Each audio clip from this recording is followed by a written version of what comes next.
Le 5.0 de Lolo. Lolo, bonjour. Bonjour. Alors, certains internautes pensent être à l'abri de toute poursuite lorsqu'ils se déchaînent sur Twitter ou sur autre réseau social. Voilà, des auteurs anonymes de tweets islamophobes et homophobes ont été démasqués récemment par la police après des dépôts de plainte. Ils sont des milliers chaque jour à se cacher derrière un pseudo pour insulter ou menacer des internautes. Et sur Twitter notamment, les trolls ont la belle vie et peuvent la plupart du temps injurier tranquillement sans craindre d'être poursuivis. Pourtant, ce mercredi, il y en a plusieurs qui se cachent habituellement derrière des pseudos anonymes qui ont comparu devant la 17e chambre du tribunal de grande instance de Paris après avoir été démasqués par la police. Alors, trois exemples. On avait par exemple Aurélie, qui est appelée à la barre pour s'expliquer sur un tweet qu'elle avait lâché après l'attentat contre l'église de Saint-Étienne-de-Rouvray et le meurtre du père Hamel en juillet 2016. Elle a, entre autres messages islamophobes, posté un tweet où elle appelait explicitement à égorger des imams dans les mosquées. La délégation interministérielle à la lutte contre le racisme et l'antisémitisme et la haine anti-LGBT a signalé son tweet au procureur et les enquêteurs donc l'ont identifié. Alors devant le juge, elle a reconnu ses écrits. Elle a dit: quand j'ai vu les insultes sur Twitter après la mort du père comme un prêtre pédophile de moi, j'en voulais au monde entier. J'aurais dû me taire. Je suis une ex-musulmane d'origine kurde. Je ne suis pas islamophobe. Je regrette, mais je l'ai fait. Le procureur, plutôt convaincu par ses explications, a requis une condamnation, mais avec dispense de peine.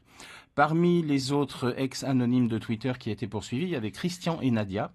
Il y a près de 2 ans, en avril 2015, ils avaient posté des tweets homophobes contre l'élu communiste de la ville de Paris, Yann Brossa. Le premier, Christian, donc adhérent depuis des Républicains, se cachait derrière le pseudo La Vraie Droite pour balancer sa prose homophobe. Comme Aurélie, il se montre beaucoup moins assuré devant le tribunal et se fait même rappeler à l'ordre à plusieurs reprises parce qu'il ne parle pas assez fort. Après avoir relu son post Twitter à l'encontre de Yann Brossa, la juge demande au prévenu: mais qu'est-ce qui se passe, monsieur? Et il répond: j'étais mal réveillé, c'était un lundi matin, c'était par rapport à la politique HLM de la ville de Paris, je plaide l'immaturité et la bêtise. La présidente est sceptique quant à sa supposée immaturité, puisque l'homme en costard-cravate travaille dans une banque et a 37 ans. Elle cherche ensuite le lien entre ses positions contre la mixité sociale dans le 16e et l'orientation sexuelle de Yann Brossa. Il répond: je sais pas, je regrette, rien ne justifie mon tweet. Et il dit ne plus avoir de compte Twitter. Après ses regrets, le tribunal rappelle tout de même qu'outre ses propos homophobes, ce troll est aussi poursuivi dans une autre affaire pour avoir tweeté des insultes à l'ex-ministre Christiane Taubira, et la juge lui demande: après les homosexuels, après les noirs, vous avez d'autres cibles? Et Christian martèle qu'il regrette ses propos et dit qu'il se rend compte d'avoir écrit une bêtise.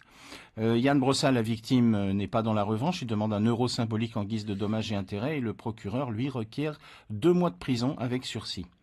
Et puis, enfin, la juge lit avec douleur d'autres tweets encore plus violents reçus par cet adjoint au logement de la ville de Paris, avec cette fameuse Nadia qui lui avait envoyé plusieurs messages homophobes et des menaces en avril 2015. Mécontente d'avoir été bloquée par cet élu, puisque ses tweets sont tout de même restés plusieurs jours visibles avant que Twitter ne bloque son compte, Nadia a créé un nouveau compte et a posté une autre salve de messages et de menaces contre Yann Brossa. Évidemment, la conclusion et la leçon à tirer de tout ça, c'est que sur Twitter, comme sur n'importe quel réseau social, on ne peut pas rester anonyme et impuni. Merci beaucoup. C'était le 5.0 de Lolo.